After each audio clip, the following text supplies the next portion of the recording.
साल से बागवानी विभाग के तहत आलू केंद्र उन्नत खेती करने में अपना अहम योगदान दे रहा है। किसान अब बिना जमीन, बिना मिट्टी, हवा में ही आलू उगा सकेंगे, जिसमें पैदावार भी 10 गुना ज्यादा होगी। यानी कि किसान परंपरागत खेती की बजाय एरोपोनिक की तकनीक के प्रयोग से कम लागत में आलू की ज्यादा फसल उगाकर ज्यादा मुनाफा कमा सकता है।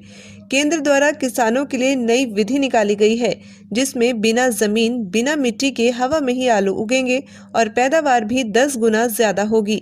विशेषज्ञों ने बताया कि इस सेंटर का इंटरनेशनल पोटैटो सेंटर के साथ एक AMU हुआ है।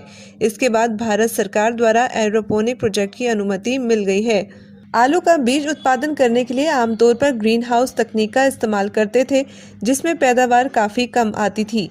एक पौधे से 5 छोटे आलू मिलते थे, जिन्हें किसान खेत में रोपित करता था। इसके बाद बिना मिट्टी के कॉकपिट में आलू का बीज उत्पादन शुरू किया गया। इसमें पैदावार करीब 2 गुना हो गई। इसके बाद अब एक कदम और आगे बढ़ाते हुए एरोपोनिक तकनीक से आलू उत्पादन किया जा रहा है, जिसमें बिना मिट्टी, बिना जमीन के आलू पैदा होने लगे हैं। इसमें एक पौधा 40 से 60 छोटे आलू तक दे रहा है, जिन्हें खेत में बीज के तौर पर रोपित किया जा रहा है। इस तकनीक से करीब 10 से 12 गुना पैदावार बढ़ जाएगी। देखिए, एरोपोनिक की टेक्निक जैसा कि नाम से स्पष्ट होता है कि एरोपोनिक यानी हवा में आप आलूओं का उत्पादन कर रहे हैं। ये टेक्निक अन्य दूसरे फसलों में भी ली जा सकती है, बट आलू जैसे जो ट्यूबर हैं इस तरह के, उनके लिए बड़ी ही सुटेबल है।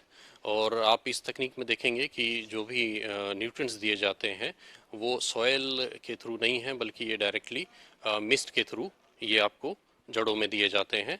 और इसमें मिस्ट के लटकती हुई जड़ें हैं आलू की, तो इनको हम सीधा न्यूट्रिएंट्स प्रोवाइड करते हैं। और इस तकनीक के ज़रिए आप आलू की बहुत अच्छे किस्म के बीजों का उत्पादन कर सकते हैं, जो कि किसी भी तरह के मिट्टी जनित रोगों से रहित होंगे, किसी भी प्रकार के वायरस से फ्री होंगे।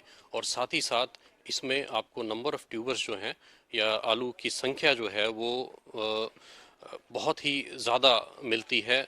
परंपरागत जो हम खेती करते हैं उसके मुकाबले में आप 30 से 50 तक ट्यूबर्स आप इसमें ले सकते हैं, जो कि सामान्यतः हम परंपरागत खेती में इसके मुकाबले काफ़ी कम रहती है।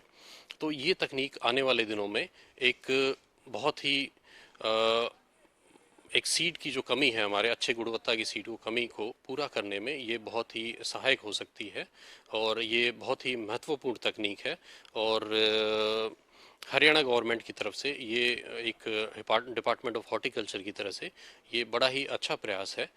इससे इस जो हमारा यहाँ पे आलू प्रौद्योगिकी केंद्र शामगढ़ का जो ये सेंटर है, पोटैटो टेक्नोलॉजी सेंटर, और इसमें जो ये तकनीक जो हम इस्तेमाल कर रहे हैं, इसकी जो यूनिट बनाई गई है, इसकी तकरीबन 20,000 पौधों की क्षमता है एक वक्त में।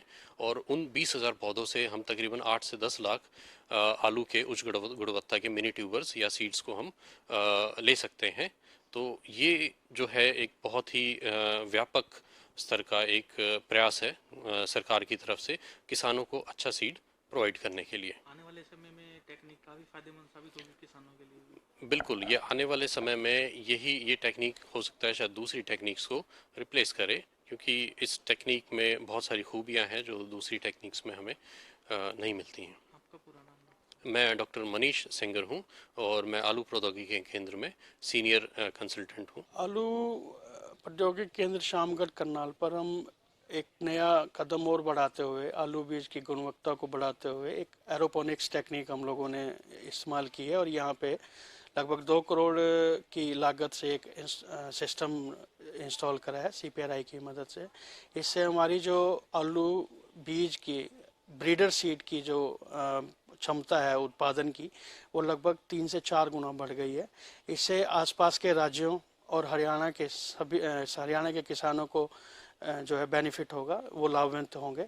और इससे जो है उच्च श्रेणी का विषाणु रहित और जो भी मिट्टी से जनित रोग है उससे रहित बीज आप लोगों को, किसान भाइयों को कम दामों पर मिल सकेगा। डॉक्टर साहब, कौन कौन सी नई वैरायटी यहाँ पर आई है? कोई अलग इसमें अभी जो है हमारे पास कुफरी मोहन, कुफरी पुखराज और चिप्सोना 1 वैरायटीज़ हमारे पास उत्पादन में है। इसके अतिरिक्त नीलकंठ वैरायटी है, हमारे पास, जो कि आयरन की कमी को पूरा करती है, और ये बोनाफाइड वैरायटी है इसके CPRI की। इसके अलावा हमारे पास लगभग 70 अन्य क्लोन हैं CPI international centre for potato के, जिसके ऊपर हम लोग आगे मल्टी लोकेशन ट्रायल्स कर रहे हैं, और उसमें से जो भी वैरायटी हरियाणा राज्य या भारत देश के लिए, जो भी विभिन्न राज्यों के लिए जो अच्छी होगी, उसको हम लोग CPRI की मदद से रिलीज़ करेंगे।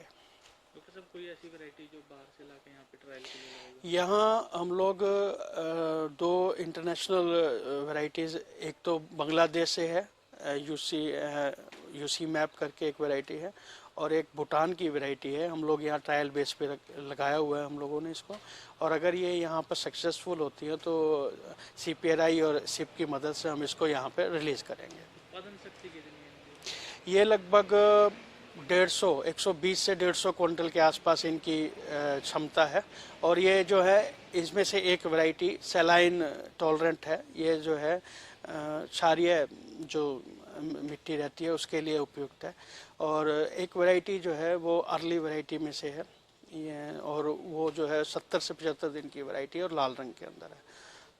आने वाले समय में किसानों को फायदा मिलेगा?